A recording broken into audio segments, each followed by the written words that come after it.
اپنے منصب کا لحاظ کرنا کہ میرا یہ منصب ہے. اسی طرح جب ہم نے روزہ رکھا ہوا ہوگا نا تو پھر ہم نے اس منصب کا بھی لحاظ کرنا ہے کہ میں روزے دار ہوں.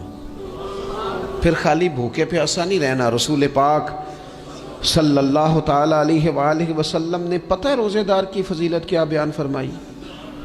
اللہ کے محبوب صلی اللہ تعالی علیہ وسلم فرماتے ہیں کہ رب فرماتا ہے ابن آدم کا ہر عمل اس کے لیے ہے، روزہ میرے لیے.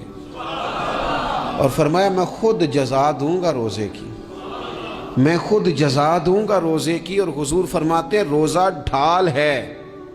جو شخص روزہ دار ہو وہ بےہودگی سے، فحش گوئی سے اجتناب کرے. اور اللہ کے محبوب صلی اللہ تعالی علیہ وسلم فرماتے ہیں اگر کوئی شخص اسے گالی دے، اگر کوئی شخص اس سے جھگڑا کرنا چاہے تو پتہ کیا جواب دے؟ اسے کہے بھئی میں روزے دار ہوں، میرے منصب کا تقاضا نہیں کہ میں تیرے ساتھ الجھوں. اور رسول پاک صلی اللہ علیہ وسلم فرمانے لگے اوہو اتنی بڑی بات. حضور فرمانے لگے، یہ صحیح مسلم کے لفظ ہیں، کریم محبوب فرمانے لگے مجھے اس رب کی عزت کی قسم جس کے قبضے میں محمد عربی صلی اللہ علیہ وسلم کی جان ہے. حضور فرماتے ہیں روزہ دار کے منہ کی خوشبو اللہ تعالیٰ کے نزدیک قیامت کے دن مشک کی خوشبو سے بھی زیادہ وقت والی ہوگی. اس کے منہ سے جو خوشبو آتی ہے قیامت میں مشک پیچھے رہ جائے گا. اور رب کی بارگاہ میں صرف روزہ دار کے منہ سے، اگر تیرے منہ کی خوشبو رب کو اتنی پسند ہے تو تجھے بھی تو اپنے منصب کا خیال ہونا چاہیے کہ میں نے روزہ رکھا ہوا ہے، میں روزہ دار ہوں. اور میرے نبی پاک علیہ السلام کے یہ دو لفظ ہیں نا، وہ صوفیاء ہیں نا اللہ کے نیک بندے جو ساری زندگی تڑپتے رہے کہ کبھی اے حقیقت منتظر نظر آنا لباس مجاز میں، کبھی مالک ایک دفعہ کبھی تیرا جلوہ ملے، کبھی اے حقیقت منتظر نظر آنا لباس مجاز میں. لاکھوں سجدے تڑپ رہے ہیں میری جبین نیاز میں. اور جو ساری زندگی کہتے رہے کہ ہم تو عمر دراز مانگ کے لائے تھے 4 دن، 2 آرزو میں کٹ گئے، 2 انتظار میں، کہ دیکھو انہیں انعام ملنے لگا. جو اس کی راہ کے سوالی تھے، جو اس کے رستے کے مسافر تھے، جو اسے پانا چاہتے تھے، جو اس کی دید کرنا چاہتے تھے، جو اسے ملنا چاہتے تھے، میرے رسول پاک علیہ السلام نے فرمایا روزہ دار کو 2 خوشیاں ملیں گی. ایک خوشی اس وقت ملتی ہے جب وہ افطار کرتا ہے، اور فرمایا ایک خوشی اس وقت ملے گی جب وہ اپنے رب سے ملاقات کرے گا. جب وہ اس سے ملے گا تو اس وقت روزہ دار کو خوشی ہوگی. میرے دوستو خوشی تو جو ہوگی سو ہوگی، لیکن یہ لفظ بڑے حسین نہیں کہ روزہ دار کی رب سے ملاقات ہوگی. یہی لفظ بڑے باکمال نہیں. ایک روایت میں تو یہ ہے نا کہ روزہ میرے لیے ہے میں اس کی جزا دوں گا، اور ایک روایت میں یہ ہے کہ روزہ میرے لیے ہے اور رب فرماتا ہے میں خود روزے کی جزا ہوں. یعنی باقی نیکیوں پر ثواب ملے گا، روزہ رکھنے والے کو رب رحمان ملے گا. نبی اکرم صلی اللہ تعالی علیہ وسلم کے امت کے صوفیاء نے نا کچھ چیزوں کو بڑا کھولا ہے. عارف رومی کہتے ہیں کہ ایک دن نا محمود غزنوی نے خزانوں کے دروازے کھول دیے اور فرمایا بھئی میں نے آج ہر چیز کھول دی ہے، جو جس چیز پہ ہاتھ رکھے گا وہ اسی کی ہو جائے گی. لوگ دوڑے، کوئی سونے کی طرف، کوئی چاندی کی طرف، کوئی جائیدادوں کی طرف، کوئی خزانے کی کنجیوں کی طرف، کوئی بڑے بہترین گھوڑے اور اونٹوں کی طرف. لوگ دوڑ گئے، جو جس پہ ہاتھ رکھے گا اسی کا. سب بھاگ گئے. ایاز بیٹھا ہے،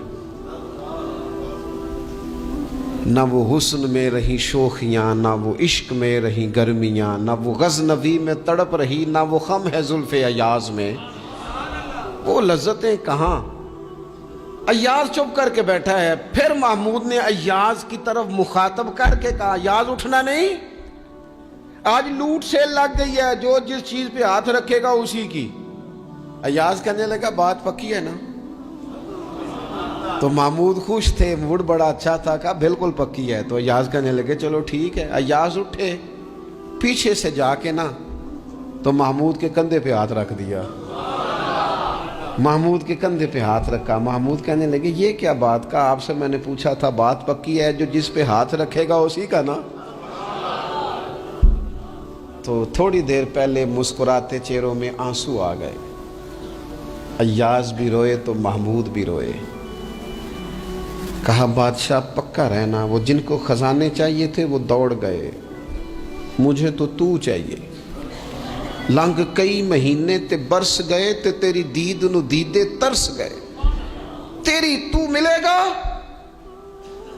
تو پھر کہا محمود نے, اس نے کہا میں وعدہ کر چکا تھا, بس ٹھیک ہے, باقیوں کے خزانے اور میں تیرا طے ہو گئی.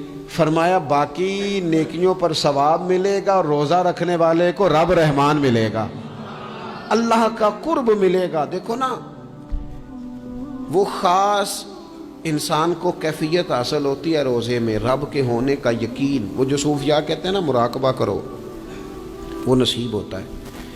یعنی کسی کو کیا پتہ ہے اس کا روزہ ہے کہ نہیں, اکیلا ہے نا گھر میں, فریزر بھرا ہوا ہے, نہیں نہ کھاتا. کیوں؟ اسے پتہ ہے میرا رب میرے ساتھ ہے, میرا رب مجھے دیکھ رہا ہے. بس یہ تصور توحید پکا ہو جاتا ہے رمضان. تو پھر اللہ تبارک و تعالیٰ کی بھی خاص رحمت اور کوئی خاص ہی اعزاز. حضور فرماتے ہیں جنت کے کئی دروازے ہیں, ایک باب الریان ہے, اس سے صرف روزہ دار گزریں گے. آواز ہوگا روزے والے آ جاؤ, وہ آ جائیں گے. فرمایا اس خاص دروازے سے گزرو, جب گزر جائیں گے تو فرمایا بند کر دو بھائی, اور کوئی نہیں گزرے گا یہاں سے. دروازہ ہی مخصوص ہے, ان کا اعزاز ہی ذرا زیادہ ہے. تو میرے عزیز رمضان شریف کے اندر وہ منصب کا بس خیال رکھیں کہ میں روزہ دار ہوں, اس احتیاط کے ساتھ. اور دوسری جو رمضان کی چند عبادات ہیں نا, سب سے پہلی تو میں عرض کروں گا تراویح کے حوالے سے.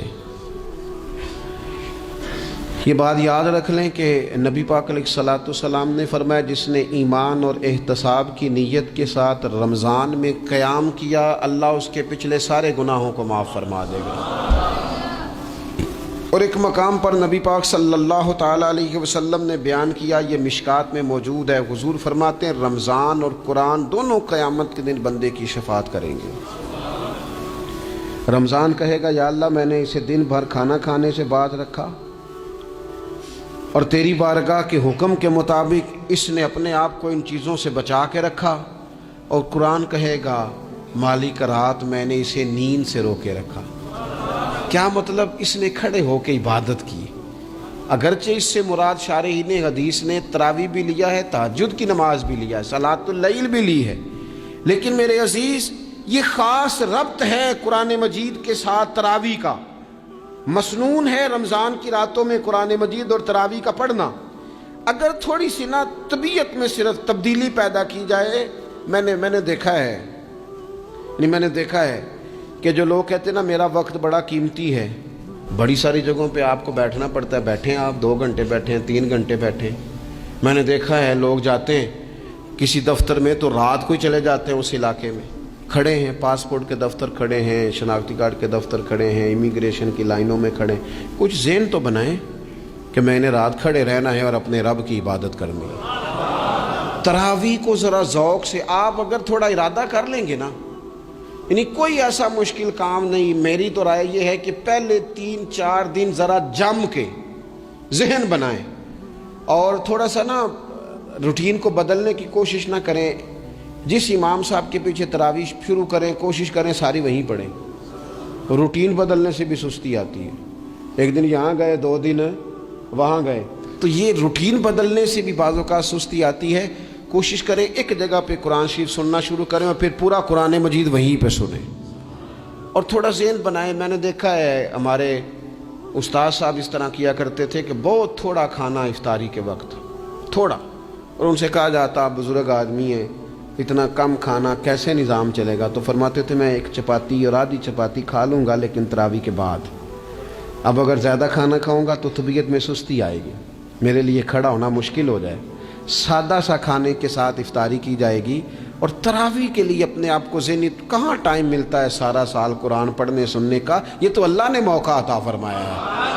تو تھوڑا سا اگر دلچسپی پیدا کی جائے, بڑا سونا قرآن مجید پڑھا جاتا ہے مساجد میں, بچے بڑی بڑی خوبصورتی سے. تو اللہ کا شکر ہے جگہ جگہ پہ. اور مساجد کے علاوہ بھی میں نے دیکھا ہے, ہم سے لوگ مطالبہ کرتے ہیں کہ ہماری فیکٹری میں رات کو بھی کام ہوتا ہے, اتنے سارے ورکر ہیں تو بچہ کوئی مل جائے قرآن شریف سنائے, فلانی جگہ بھی اتنے لوگ ہیں تو اگر موقع مل جائے.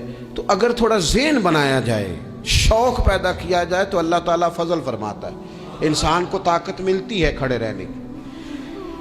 ایک تو تراویح, روزہ, تراویح, اور تیسری بات ہے سحر اور افطار.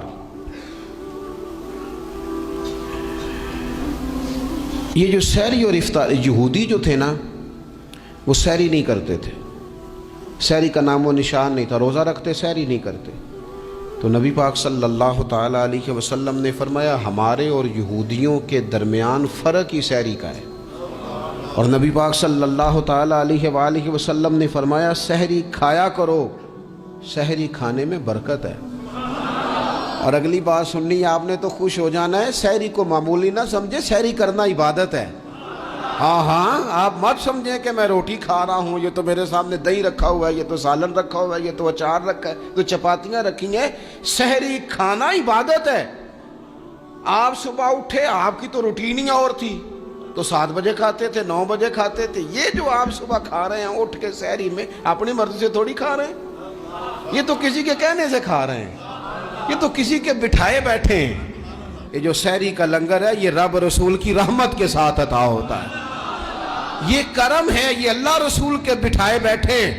کیا میرے رسول پاک صلی اللہ تعالی علیہ وآلہ وسلم نے بات کھولی ہے, ترغیب و ترہیب میں حدیث ہے, اللہ کرے یہ کبھی چسکا لگ جائے, یہ والا مزہ آ جائے, تو پھر تو گھر میں دسترخوان نہیں بچھا ہوا ہوگا, پھر تو رنگ ہی کوئی اور ہوگا. حضور فرماتے اللہ تعالی اور اس کے فرشتے سحری کھانے والوں پر رحمتوں کا نزول فرماتے ہیں. کھائی روٹی جا رہی ہے, پکا ہوا کھانا ہے, لیکن حضور فرماتے ہیں رب بھی رحمتیں فرما رہا ہے اور اللہ کے حکم سے فرشتے بھی رحمتوں کا نزول کر رہے ہیں سحری کھانے والوں پر. تو خوب توجہ سے, ذوق سے, شوق سے. اور پھر جو افطار کا معاملہ ہے, حضور فرماتے ہیں جب روزہ کھولنے والا روزہ کھولتا ہے تو جو دعا مانگتا ہے رب قبول فرما لیتا ہے. یعنی افطار کا وقت ایسا ٹائم ہے جو دعاؤں کی قبولیت کا وقت ہے. افطار کرنا بھی ہے, کرانا بھی ہے. مہنگائی ذرا عروج پہ چلی گئی ہے. میں بار بار کہتا ہوں, مجھ سے نا لوگ دعا کے لیے مجھے کہتے کہتے اپنے کئی دکھ بتا دیتے ہیں. تھوڑا سا نا افطاریاں مہربانی فرمائیے گا, سیاسی نہ کیجیے گا. وہ جن سے مال لیتے ہیں, وہ جن کو مال دیتے ہیں, وہ جن سے ووٹ لینے ہیں, وہ جنہوں نے ووٹ لینے ہیں, اس بنیاد پر سحر افطار کے بندوبست نہ کریں رضائے الہی کے لیے. میرے محبوب فرماتے ہیں جس نے رب کی رضا کے لیے کسی کو افطار کرایا, جتنا ثواب اللہ روزہ رکھنے والے کو دے گا اتنا افطار کرانے والے کو بھی عطا کرے. اور ایک حدیث تو آپ پڑھیں گے تو جھوم جائیں گے, سنیں گے تو خوش ہو جائیں گے. المعجم الکبیر میں موجود ہے. نبی پاک علیہ السلام فرماتے ہیں جس نے حلال کھانے اور حلال پانی سے کسی کا روزہ افطار کرایا نا, ذرا دیکھنا غریبوں کے گھروں کو جھانکنا, ذرا اپنے عزیزوں میں ایک نظر دوڑا لینا, ذرا رمضان کی نیت کر کے رمضان سے پہلے ہی غرباء تک راشن پہنچا دینا, ان کی فکر دور ہو جائے. وہ پہلی شام ہی اپنے بچوں کے ساتھ آسودہ حال ہو کے بیٹھیں. دیکھ لینا یہ نہ ہو کہ ایک بھائی کھول کے کھا رہا ہو اور دوسرے کے بچے منتظر ہوں کہ آج سحر افطار میں کیا کرنا ہے. اپنے گلی محلے میں دیکھ لینا. ہم اس رسول کے ماننے والے ہیں جنہوں نے فرمایا میں اسے مومن ہی نہیں جانتا جو پیٹ بھر کے کھائے اور اس کا ہمسایہ بھوکا رہ جائے. تھوڑا سا اپنے ارد گرد نظر ڈال لینا. المعجم الکبیر میں حدیث موجود ہے. اللہ کے پیارے رسول صلی اللہ تعالی علیہ وسلم نے فرمایا جس نے حلال پانی سے, حلال روٹی سے کسی کا روزہ افطار کرایا تو فرمایا فرشتے اس بندے کے لیے رمضان کے دنوں میں, رمضان کی گھڑیوں میں دعا کرتے ہیں, اور جناب جبریل امین اس کے لیے شب قدر کی رات دعا کرتے ہیں. حضرت جبریل شب قدر میں دعا کریں گے خاص رات, یا اللہ اس بندے پر فضل فرما, اس نے تو غریب آدمی کو افطار کرا. یہ ایک عبادت ہے, اس عبادت کا خیال کریں. پھر اعتکاف آئے گا. رمضان کے آخری 10 دنوں کا اعتکاف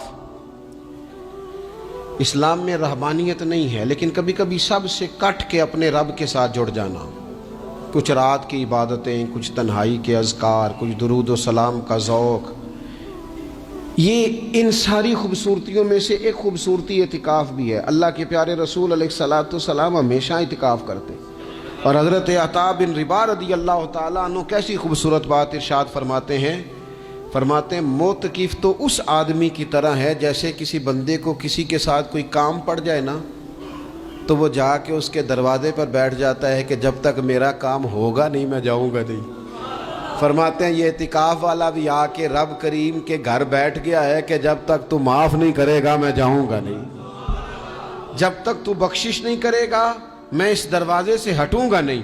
حضرت ابن عباس رضی اللہ تعالیٰ عنہ نبی پاک علیہ السلام کے روضہ انور کی طرف اشارہ کر کے کہا کرتے تھے زیادہ دیر نہیں ہوئی، اشارہ کر کے کہتے تھے زیادہ دیر نہیں ہوئی، اس روضہ مبارک میں آرام فرما۔ رسول رحمت علیہ السلام سے میں نے اپنے کانوں سے سنا ہے، اور جب یہ بات ارشاد فرماتے تھے تو روتے بھی تھے۔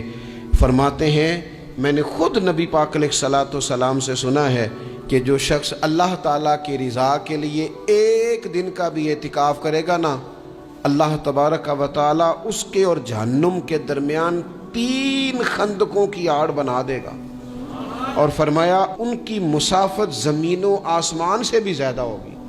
یہ 3 خندقیں اتنی بڑی جن کی چوڑائی زمین آسمان سے بھی زیادہ ہوگی، ایک دن اعتکاف کر لے تو اللہ اس بندے کو دوزخ سے اتنا دور فرما دے گا۔ بہت سارے لوگ ہیں جن کو بڑا ٹائم ملتا ہے چھٹیاں گزارنے کے لیے، کبھی کسی سیاحتی مقام پر، کبھی کسی سیاحتی مقام پر، خرچہ بھی مل جاتا ہے، کام بھی ہو جاتا ہے، سارے سلسلے بن جاتے ہیں، بڑی بڑی جگہوں پہ لوگ جا کے ٹائم گزارتے ہیں، تو ایسا نہ ہو کہ 10 دن اللہ کے گھر میں بھی گزارے جائیں۔ علماء نے لکھا ہے کہ کوشش تو کریں ہر سال اعتکاف ہو، نہ ہو سکے تو چلو چند سالوں کے بعد ہو جائے، اور فرماتے ہیں کہ زندگی میں ایک دفعہ تو اس سنت کو ضرور ادا کرنا چاہیے۔ کوئی بندہ ایسا نہ ہو جو محروم رہ جائے، زندگی میں ایک بار صحیح پر اعتکاف کے ساتھ اپنے آپ کو وابستہ ضرور کرے۔ رمضان المبارک کے اندر آخری عشرہ شب قدر کی تلاش کا عشرہ ہے۔ اللہ کے پیارے رسول صلی اللہ تعالیٰ علیہ وسلم ان 10 دنوں میں خود بھی عبادت کرتے تھے اور گھر والوں کو بھی جگایا کرتے تھے، اور اپنے اہل خانہ کو تاکید فرماتے تھے کہ اٹھو اٹھو، آگے بڑھو، یہ آرام کرنے کے دن نہیں ہیں۔ ہمارے ہاں یہ ہوتا ہے کہ وہ جو آخری 10 دن زیادہ عبادت کے تھے، شب قدر کی تلاش کے تھے، وہ آخری 10 دن سارے بازار میں گزر جاتے ہیں، کپڑے سلوائے جا رہے ہیں، کپڑے خریدے جا رہے ہیں، جوتے خریدے جا رہے ہیں، واپس کیے جا رہے ہیں، دوبارہ لیے جا رہے ہیں، سفر ہو رہا ہے، آنا جانا ہو رہا ہے، عیدیاں بٹ رہی ہیں۔ تو یہ سارے کام جو آخری عشرے میں کرنے ہیں، جو زیادہ عبادت کے دن تھے، وہ سارے کام تو رمضان سے بھی پہلے کر لینے چاہیے۔ کپڑے رمضان سے پہلے خریدے جائیں، پہلے سلوا لیے جائیں، جوتے پہلے لے لیے جائیں، ضرورت کے کام پہلے کر لیے جائیں، جہاں آپ کو جو بانٹنا ہے وہ رمضان سے پہلے کریں۔ وہ مفت کی اپنے دل کو مطمئن کرنا کہ اب میرے پاس یہ بڑے میں خیر کا کام کرنے نکلا ہوا ہوں، میں عیدی بانٹنے جا رہا ہوں، یہ پہلے بانٹنے تھے۔ یہ عجیب بات ہے کہ جو زیادہ وقت مسجد میں گزارنے کا ٹائم تھا وہ سارا ہم نے ضائع کر دیا، وہ ادھر ادھر بازاروں کی نظر ہو گیا، میل ملاپ کی نظر ہو گیا۔ تو اگر چیزوں کو مرتب کیا جائے، میں تو دوستوں سے کہا کرتا ہوں زکوٰۃ کا حساب، صدقات کا حساب، صدقات فطر کا حساب، جتنے بھی روٹین کے کام ہیں اس کو کوشش کریں رمضان شریف سے پہلے آپ ترتیب دیں، آپ ان چیزوں کو پہلے سے مرتب کریں تاکہ وہ بہترین ہو جائیں۔ ہم تو اس دین کے ماننے والے ہیں جہاں نیت کرو تو اجر شروع ہو جاتا ہے۔ آپ رمضان کی نیت سے جو آج خرچ کریں گے اس کو اللہ تعالیٰ رمضان کے ثواب کے برابر ہی اجر عطا فرمائے گا۔ لیکن وہ ہم نا کچھ لوگ بڑا ایک صاحب مجھ سے کہنے لگے جی میں نے سنا ہے صدقہ فطر آخری عشرے میں ہی دینا چاہیے۔ میں نے کہا آپ کا پروگرام تب دینے کا، اس لیے آپ نے یہ گاڑا کر کے سن لیا، ذرا اس کو آپ نے زیادہ غور سے سن لیا ہے۔ آپ جب ضرورت محسوس کریں، جب آپ سمجھیں کہ کسی کو ضرورت ہے، ضرورت کے وقت کوئی چیز کام نہ آئی تو پھر کب جا کے کام آئی۔ تو میری آپ سے یہ اپیل رہے گی کہ پہلے سے چیزوں کو مرتب کریں، معاملات کو پہلے سے طے کریں۔ وہ لوگ بڑے اچھے ہوتے ہیں جو وقت پر منصوبہ بندی کرتے ہیں، جو چیزوں کو ٹائم پہ مرتب کرتے ہیں۔ وہ ٹائم جو ہمارا بالکل اللہ کی بارگاہ میں حاضری کا ہے، عبادات کا ہے، اگر وہ سارا گاڑیوں کی نظر ہو جائے گا، اسفار کی نظر ہو جائے گا، تو ہم نے حاصل کیا کیا؟ ایک بات آخر میں بڑے درد کے ساتھ آپ کی خدمت میں عرض کرنی ہے، ہر سال کہتا ہوں، اس سال بھی کہوں گا، ذاتی اخراجات کو کچھ کم کیا جائے۔ ذاتی اخراجات نہ کچھ لوگوں کے بہت زیادہ ہیں، ان کے اپنے لباس کے، کپڑوں کے، اور وہ اخراج میں نے پچھلے جمعے بھی کہا تھا، اسلام ذبائش کی اجازت دیتا ہے، نمائش کی اجازت نہیں دیتا۔ نمائش والے کام اگر تھوڑے چھوڑ دیے جائیں، کچھ بھی نہیں ہوتا۔ میں تو شاید اگر میں سینکڑوں کہہ دوں تو غلط نہیں ہوگا، لیکن بیسیوں تو لوگ ایسے ضرور ہوں گے کہ جو عید ساری سو کے گزارتے ہیں، سارا دن سوئے رہتے ہیں۔ پتہ نہیں وہ اتنے مہنگے مہنگے کپڑے کس لیے خریدتے ہیں؟ عید کی نماز پڑھی، سو گئے، اور بھئی آپ کا فون بند تھا جی، میں سو رہا تھا جی، تو بھئی وہ جو آپ نے 1.5 مہینہ درزی کے پاس آنا جانا لگایا، وہ کس مقصد کا؟ رات کوئی پہننا تو کوئی پرانا جوڑا پہن لیتے۔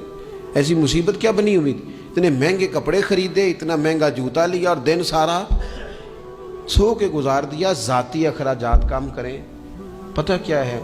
فرق بہت بڑھتا جا رہا ہے، بہت بڑھتا جا رہا ہے۔ یعنی ایک جگہ پہ چیزیں پڑی ہیں، خراب ہو گئی ہیں، کھانے کا ٹائم نہیں، پہننے کا ٹائم نہیں، اور ایک جگہ وہ ہے کہ جہاں لوگ دوائی کو ترس رہے ہیں۔ گندم امیر شہر کی ہوتی رہی خراب، اور بچی کسی غریب کی فاقوں سے مر گئی، اور کسی نے کہا تھا کہ غریب شہر تو فاقوں سے مر گیا، لیکن امیر شہر نے ہیرے سے خودکشی کر لی، اللہ معاف فرمائے۔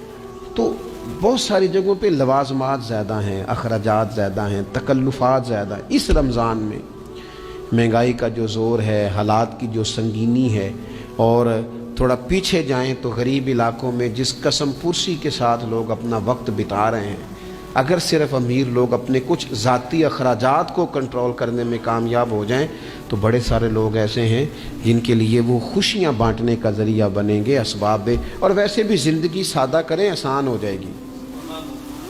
زمین پر چلیں، آپ محسوس کریں گے کہ زندگی بہتر ہو گئی ہے، آسانی والی ہو گئی ہے۔ اللہ کی بارگاہ میں دعا کرتا ہوں اللہ تعالی ہم سب کو سمجھ نصیب فرمائے۔